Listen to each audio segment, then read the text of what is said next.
Alright guys, today we're out here in Joesnowmobiles garage again for the start of the 2015 snowmobile season, and I've got, as you can see, an old 1987 Yamaha Inviter snowmobile, and just picked this one up.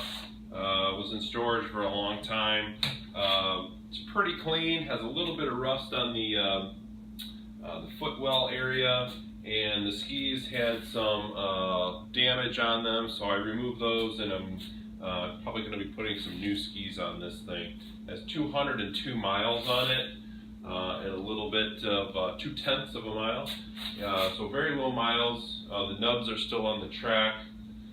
Seat's in really good shape. I haven't even wiped it down. It's still dusty from being in storage, but just drained out all the fuel. What I'm going to do is take the carb off and go ahead and go through that. Engine is super clean, and I'll just kind of do a walk around of the sled and post that in a separate video. But it's got electric start, it's liquid cooled, it's a 300cc engine. Back in 1986, I believe they came out with the original one in 87, and I think it wasn't really produced after that. But the idea was that most riders rode the trails at an average of 30 miles per hour. And this sled was made to accommodate that specific style of riding, and Yamaha was, in a sense, ahead of its time as far as designing a sled that would actually match the comfort that riders were looking for, and this is what they came up with. And it is actually pretty easy to steer. I've got pretty long legs, so it hits my knees, but if you're a little bit shorter than me, probably be perfect for you, especially for kids.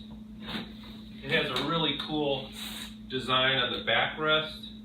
If you open up the glove box in the back, you're able to adjust this, and I'll see if I can do it really quick here to show you, but it's pretty neat. This will slide back and forth to accommodate a shorter rider. I think I've got it loosened up enough here. Just a little bit more. There we go. And this just slides out. You could adjust, well, I guess you could probably even maybe fit another rider on there, but ideally,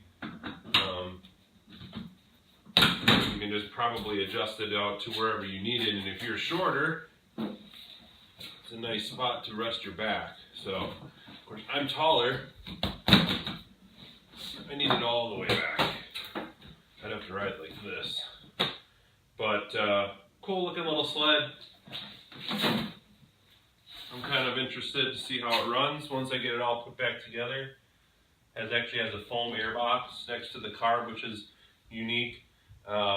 Oil injected, as I mentioned, liquid cooled. Here's your coolant. Has a speedometer and a temperature gauge. And that's pretty much it. Headlight, tail light, pogo shocks.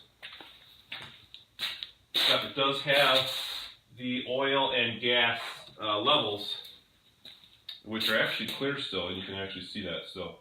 Suspension is 2 pogo shocks on either side. Not pogo shocks, but regular shock absorbers, coil over spring.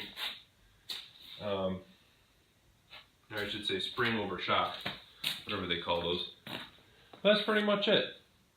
We'll get a video of me working on it, showing you how to take the carb apart, get that cleaned up too.